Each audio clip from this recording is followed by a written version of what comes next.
A vida continua com Pedro Silva, aos sábados, no Rádio Clube de Angra. Ora viva, boa tarde, caros amigos e ouvintes do Rádio Clube de Angra. Bem-vindos à rubrica A Vida Continua. Durante 3 sábados falamos sobre o final dos tempos. Hoje vamos falar então sobre outro assunto e vamos dar a visão espírita daquilo que conhecemos por toxicodependência. Nós vivemos num mundo cheio de crises nas mais variadas áreas. Situação que não poderia ser diferente, tendo em conta que vivenciamos um tempo de transição, no qual quaisquer tipo de valores deverão ser aferidos na chamada separação entre o trigo e o joio que estamos a observar, possibilitando o desaparecimento daquilo que não mais interessa para a evolução planetária. Assim, só restarão os princípios e os elementos imprescindíveis para viabilizar o mundo de regeneração tão propalado no movimento espírita. É fundamental, caros amigos, portanto, desvincular-nos daquilo que já não é mais útil, ligando-nos aos padrões mais nobres nos mais variados campos de ação do espírito, na construção do homem novo, na busca da nossa perfeição, que sabemos será sempre relativa, comparada com a de Deus, do Criador, sim, que possui a perfeição absoluta. A dependência é uma dessas vivências que amarram o espírito às situações de inferioridade, não nos permitindo alçar voos mais altos, mantendo-nos ligados a este mundo de provas e expiações. A dependência química, vinculada às mais diversas substâncias usadas pelo homem, capazes de alterar o nosso comportamento de forma patológica, reflete a fragilidade do espírito que, sentindo-se de menor valia, busca no exterior aquilo que acredita não ter em si mesmo. Infelizmente, tais atitudes são vivências de prazeres imediatos e fugazes, com resultados devastadores, porque a real e importante necessidade do ser é o amor divino, que o espírito só é capaz de viver e sentir na sua real ligação com o Criador. E levam muitos indivíduos ao próprio extermínio numa forma direta ou indireta de suicídio. As drogas ilícitas e as armas têm proporcionado altos lucros comerciais no âmbito mundial, pois o tráfico movimenta valores que transcendem os recursos disponibilizados pelas maiores nações para governarem os seus territórios. A sociedade em geral tem responsabilizado o Estado, em especial os setores administrativo e judiciário e a área da saúde, pela resolução de tais problemas. Esquece de que essas instituições são fruto dela mesma, da sociedade, e que todo e qualquer problema começa na célula social, seja ela o próprio indivíduo ou o seu agrupamento mais primário, que é a família. A sociedade, exige que os 2 primeiros setores eliminem o tráfico e o terceiro solucione todas as consequências físicas, emocionais e afetivas advindas da dependência química. É importante frisar, caros amigos, que geralmente quando se fala em dependência química as pessoas imediatamente a associam com as chamadas drogas ilícitas. No entanto, esse tipo de dependência envolve também o álcool, o tabaco e os medicamentos psicotrópicos, em especial os barbitúricos, os ansiolíticos, determinados xaropes e as anfetaminas. Portanto, medicações usadas para inibir o apetite e para tratar a hiperatividade. Na realidade, as drogas que causam os problemas mais graves de saúde pública mundialmente não são as chamadas ilícitas. Temos no álcool e no fumo os grandes vilões dessa situação, visto que a dependência do cigarro é uma das mais difíceis de ser abandonada e é causadora de doenças crónicas, irreversíveis e fatais, inclusive para os que não usam, mas convivem proximamente com os viciados, que são conhecidos pelos fumadores passivos. Todo esse processo de dependência é fruto de uma crise moral que estamos a assistir e que está a piorar. Primeiro, do ponto de vista do tráfico, vive-se hoje uma postura de hipocrisia. Voltam-se os olhos para aqueles que diretamente atuam na distribuição das drogas, fingindo-se não saber que os verdadeiros senhores desses cartéis fazem parte de uma porção privilegiada socialmente, muitas vezes, ocupando cargos políticos e públicos, de onde simulam combater o comércio ilegal, ou ainda vivem de forma principesca. Na década de 1970, num trabalho publicado por uma instituição não governamental, denunciava que 45% dos lucros auferidos com o tráfico de drogas no mundo eram direcionados para subornar governos, profissionais dos tribunais e também a própria polícia.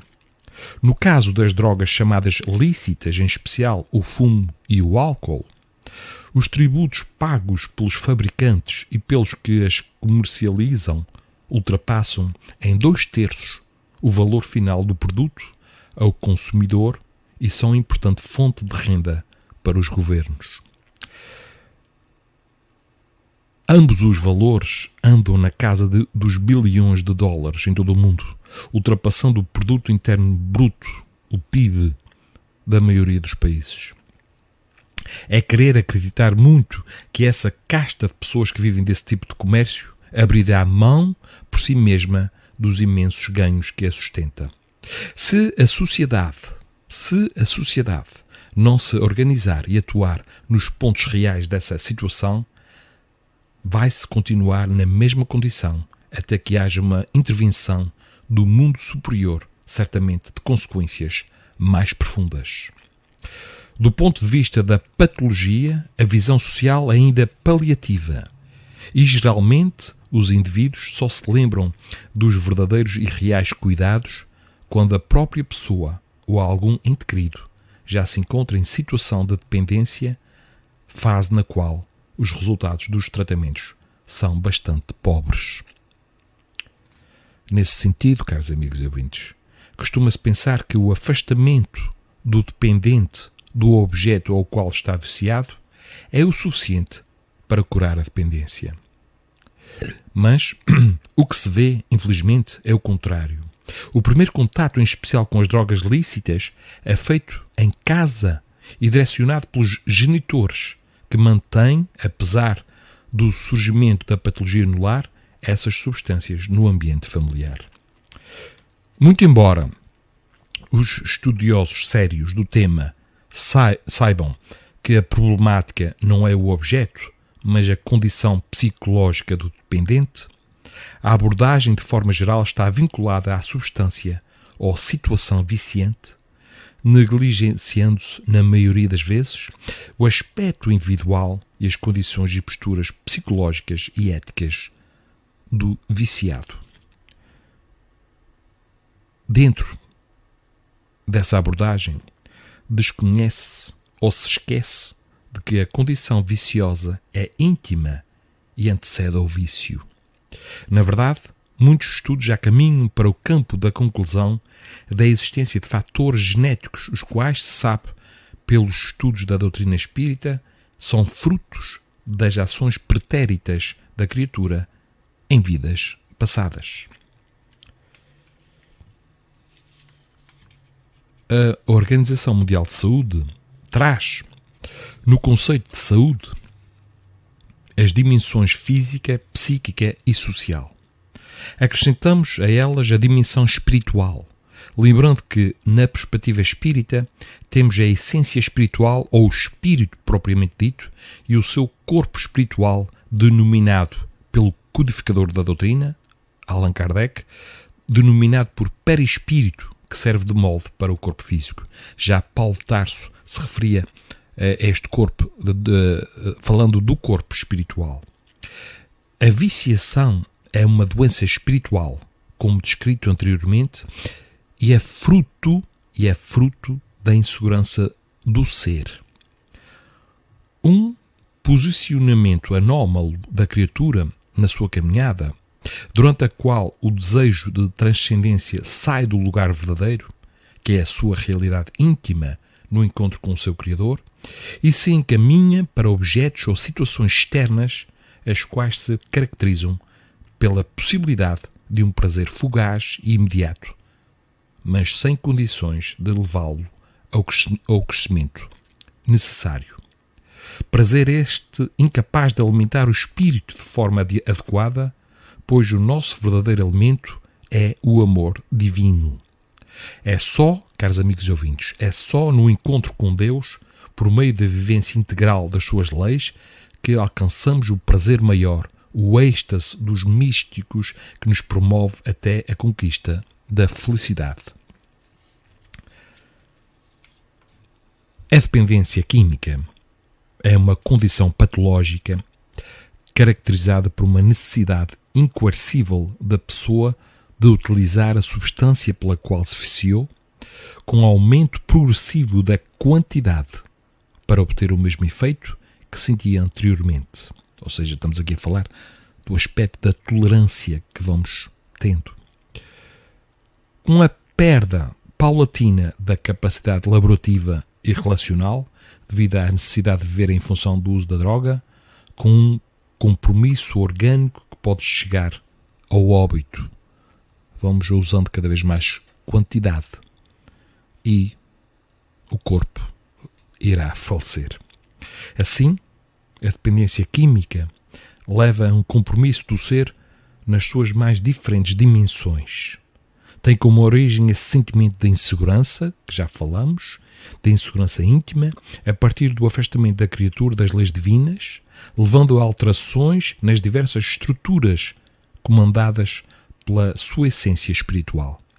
Entretanto,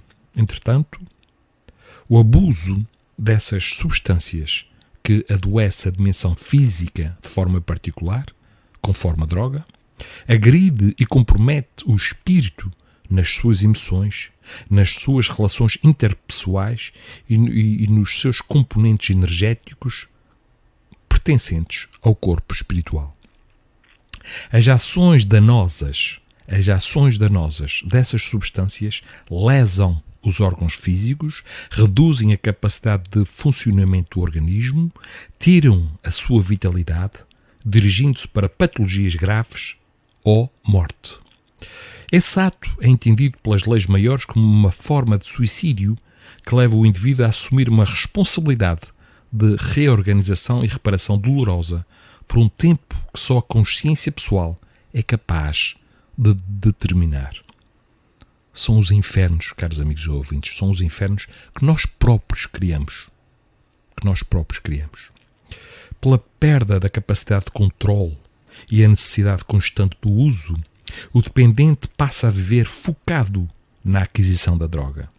Por causa disso, deixa os demais interesses e abandona progressivamente os laços familiares e sociais. Se trabalha, o faz para adquirir o objeto do vício. Se já não consegue trabalhar, age de forma complicada para consegui-lo, chegando a roubar e matar para não ficar sem essas substâncias. Ocorre um empobrecimento afetivo, intelectivo, uma queda social, vivendo muitas vezes no campo da marginalidade. Ele, o viciado, perde o sentido da dignidade humana. A dependência química não se limita a esses aspectos, segundo esclarecem os espíritos que orientam o conhecimento espiritual. Tais substâncias não atuam apenas nas estruturas orgânicas com as repercussões acima citadas. Afirmam eles que essas drogas têm uma parte energética, etérea, que atua de forma patológica nos corpos espirituais. Por um lado, caros amigos, ocorre uma repercussão nos órgãos do corpo espiritual de acordo com as estruturas físicas comprometidas pelo vício. Essas lesões demarcam energicamente o corpo espiritual e produzem na vida espiritual os sofrimentos relatados pelos espíritos viciados e que se manifestam nas reuniões de intercâmbio mediúnico e numa reencarnação posterior determinam as predisposições do espírito a certas doenças e a repetição da atitude viciosa. De outra forma,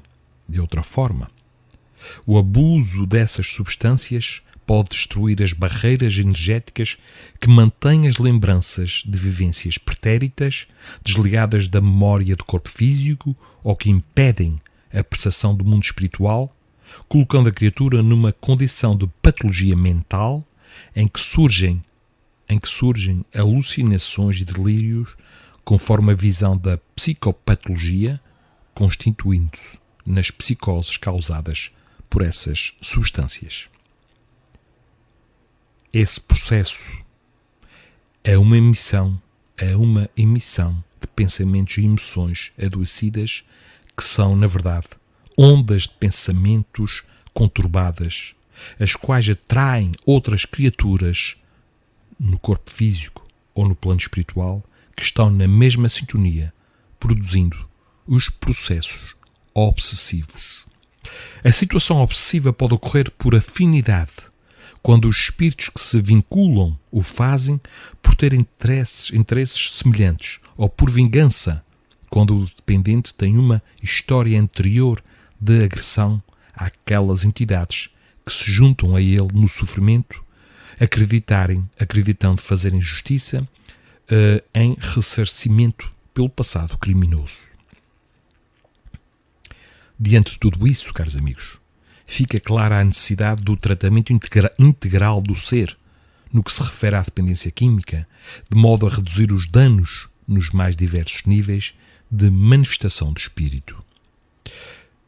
A partir dessa abordagem mais profunda da viciação, fica óbvio o motivo que inspirou os criadores dos Alcoólicos Anónimos a enfatizarem que os primeiros passos para vencer a dependência são, e passo a citar, a constatação efetiva da pequenez da criatura diante da grandiosidade da vida do seu Criador. E aqui tratamos da humildade.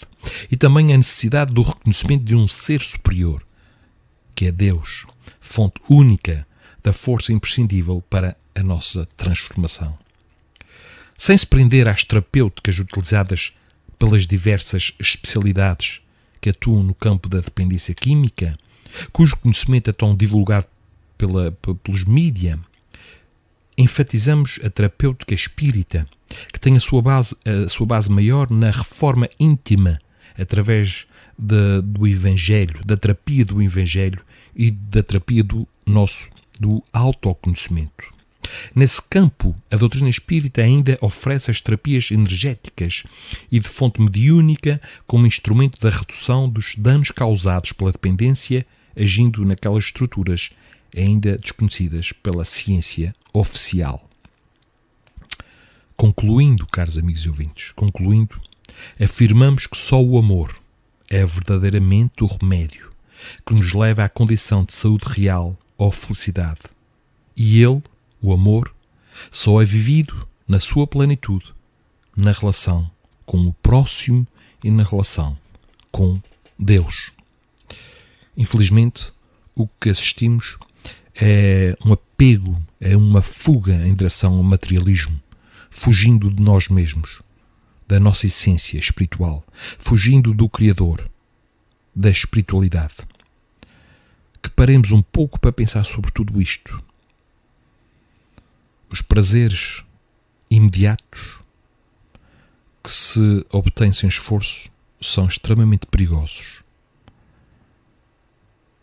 Todo o verdadeiro prazer só será conseguido através do esforço pessoal, da sua melhoria, do autoconhecimento, do trabalho, da persistência.